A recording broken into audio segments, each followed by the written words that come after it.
강진으로 수많은 사상자와 이재민이 발생한 튀르키예와 시리아를 돕기 위해 은평구가 성금 모금에 나섰습니다. 은평구는 현재까지 모은 성금 1,400여만 원을 대한적십자사에 우선 전달했고 오는 21일까지 모금 활동을 벌일 계획입니다. 양천구가 혼자 사는 저소득 어르신들에게 도시락을 배달하는 등 점심 식사를 지원하고 있습니다. 고물가로 한 끼 식사 비용도 부담스러운 요즘 어르신들에게 인기 만점이라고 하는데요. 현장을 취재했습니다. 서울시의회가 현재 자녀가 셋 이상일 때 받을 수 있는 다자녀 혜택 기준을 둘 이상으로 확대하는 방안을 추진합니다. 관련 소식 전해드립니다.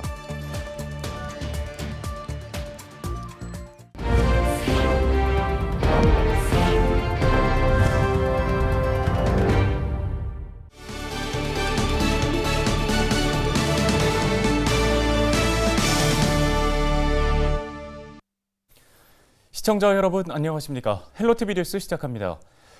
은평구가 강진이 발생한 튀르키예와 시리아를 돕기 위해 성금 모금 활동에 나서기로 했습니다. 은평구는 지진으로 튀르키예와 시리아 지역에 수많은 사상자와 이재민이 발생함에 따라 이재민 구호 등 지원을 하기 위해 이같이 결정했다고 밝혔습니다. 모금 활동은 오는 21일까지 진행할 계획인데요. 우선 현재까지 모은 성금 1,400여만 원을 대한적십자사에 전달하기로 했습니다. 성금은 현지 이재민을 위한 긴급 구호품 조달, 식료품 구매, 피난처 지원 등에 쓰입니다. 은평구 자원봉사캠프 연합회와 사회복지협의회도 지역 주민들에게 구호품을 기부받아 대한적십자사를 통해 현지 이재민에게 전달할 계획입니다.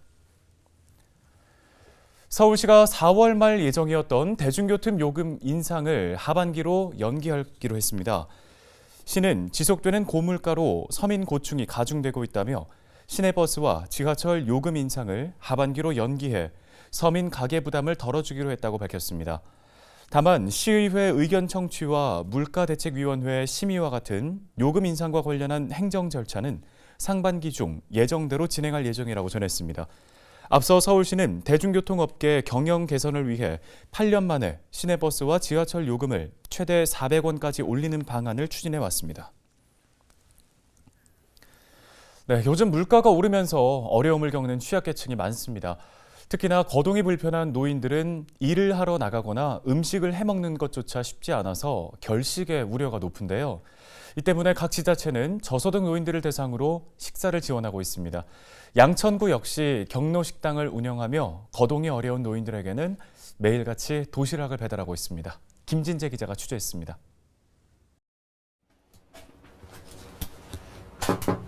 아버님 복지관이에요.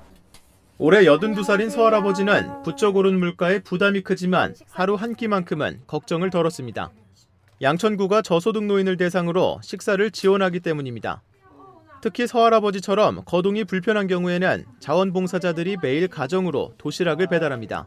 제가 좀 장애가 있어가지고 제가 해먹기가 좀 어려웠어요. 그런데 복지관에서 이렇게 지원을 해주셔가지고 굉장히 도움을 받습니다. 양천구는 거동이 불편한 만 65세 이상 저소득 노인 중 가정에서 조리가 가능한 경우에는 일주일에 2번씩 반찬을, 조리가 어려운 경우에는 매일 도시락을 배달하고 있습니다. 매주 금요일에는 도시락과 함께 이렇게 주말 동안 먹을 수 있는 간편 조리식 이틀치를 함께 배달합니다. 식사 제공뿐만 아니라 저희가 직접 방문을 하면서 어르신들 안부를 여쭙기도 하고 또 식사 외에 또 어떤 욕구가 있으신지 파악을 해서 또 연계를 해드리기도 하고 있고요. 평일 점심시간이면 복지관 식당은 사람들로 가득 찹니다. 양천구 노인복지시설 10곳에서 경로식당을 운영하며 저소득 노인들에게 매일 식사를 제공하기 때문입니다. 반찬도 날마다 딴 거 대주지, 간도 잘 맞춰서 해주지, 밥도 그렇고 다 내 맘하고 똑같이 다 잘해준다고 잘 먹고 있습니다. 양천구는 만 60세 이상 기초생활수급자와 홀로 사는 노인 중 결식 위험과 생활 형편을 종합적으로 고려해 무료급식 대상자를 선정하고 있습니다. 올해 대상자는 지난해보다 33명 늘어난 1,338명. 양천구는 경로식당 이용자의 편의를 높이기 위해 오는 2025년까지 예산 약 15억 원을 투입해 경로식당 현대화를 추진할 계획입니다. 헬로티비 뉴스 김진재입니다.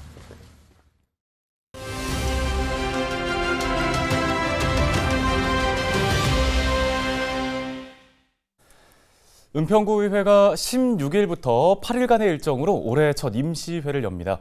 구의회는 이번 임시회 기간에 보호 종료 아동 지원 등 조례안 등의 안건 심사와 함께 집행부의 업무 보고를 받을 예정인데요.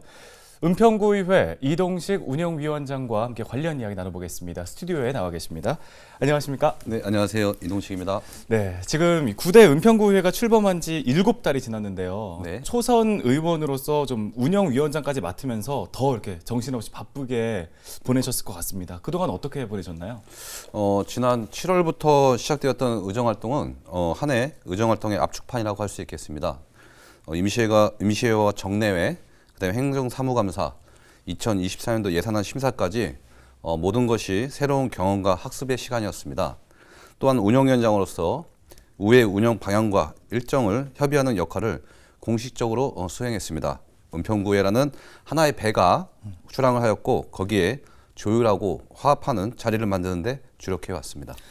네, 이제 앞서 말씀드린 것처럼 16일부터 임시회가 시작이 되는데 주요 안건들이 어떤 게 올라와 있는지가 좀 궁금하고요.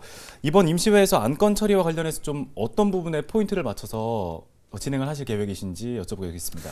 올해 은평구에는 지금 정례회 53일 그다음에 임시회 41일, 총 94일로 예정이 되어 있는데요. 네. 특히 2024년도 첫 임시회가 열리는데 이번 임시회는 의원 발의가 이제 총 3건이 있고요. 그다음에 이제 구청에서 발의한 동의안 5건이 있습니다.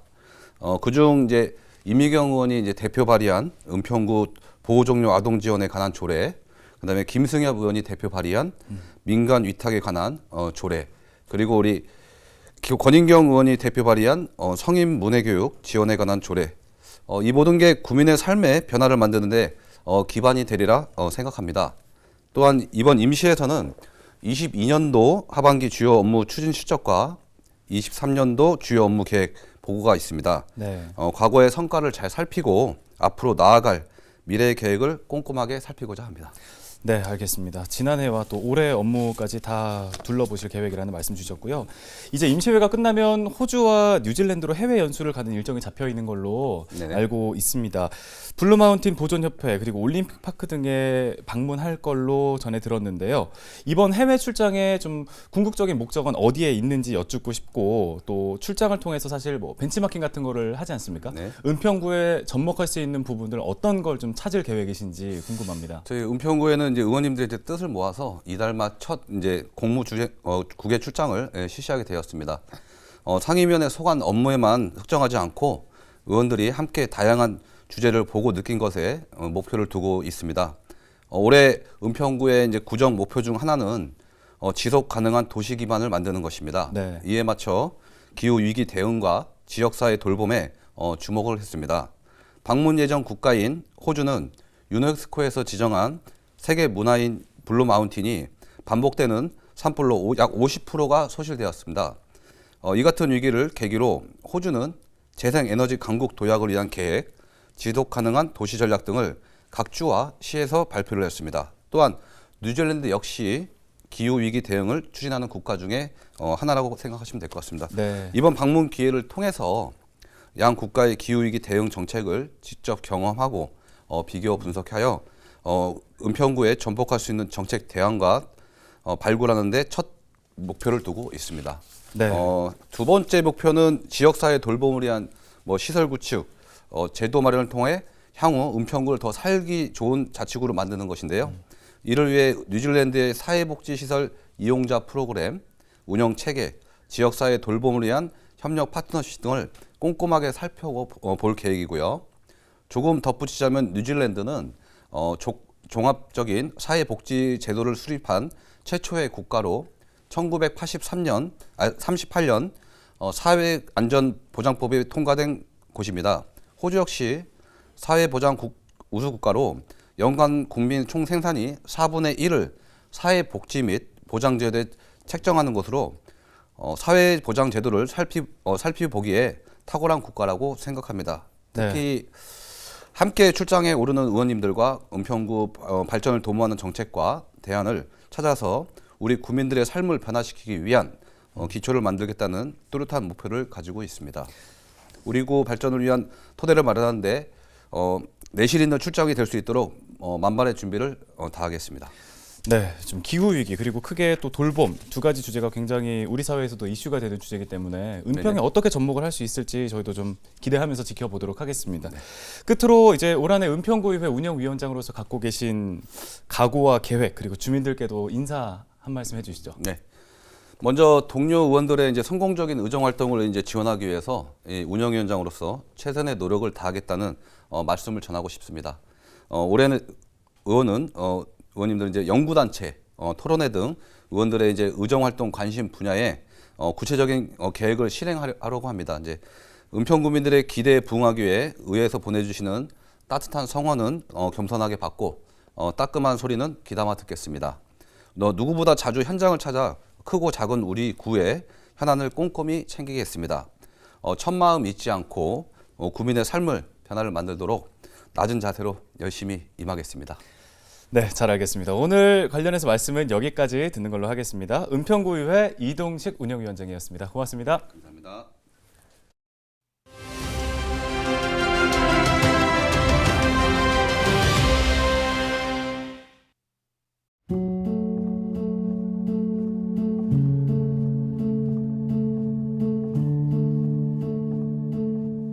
튀르키예 지진으로 4만 명이 숨졌습니다. WHO는 100년 내 유럽 최악의 참사라고 표현했는데요. 세계 각지에서 튀르키예 국민들에게 애도와 위로를 전하고 있고 구호 인력들의 파견도 이어지고 있습니다. 우리나라에서도 소방과 군 구조대, 자원봉사자들이 파견돼 현지에서 밤낮 없이 구호 활동을 펼치고 있고 이진도 투입된다고 합니다. 시민들 차원에서 구호품을 보내기도 활발한데요.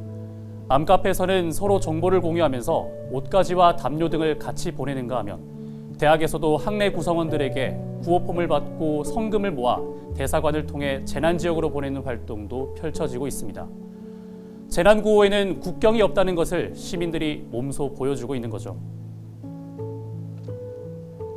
지진으로 집을 잃은 사람이 많다 보니 피해 지역에서는 당장 겨울 추위를 막을 수 있는 물품들이 많이 필요하다고 합니다. 주한 튀르키예 대사관이 SNS에 올린 글인데요. 구호품을 보낼 생각이 있으신 분들은 참고하시면 좋을 것 같습니다. 이 와중에 어떤 것을 안 받는다더라, 우리가 대사관과 합동으로 모금 활동을 한다, 이런 식으로 가짜뉴스를 퍼뜨리는 사람들도 있다고 합니다. 주한 튀르키예 대사관에서도 아니라는 입장을 내놓기도 했죠. 우리가 잘 알고 있는 모금 기관을 통해서 성금을 전달하는 것도 좋은 방법입니다. 데일리 브리핑이었습니다.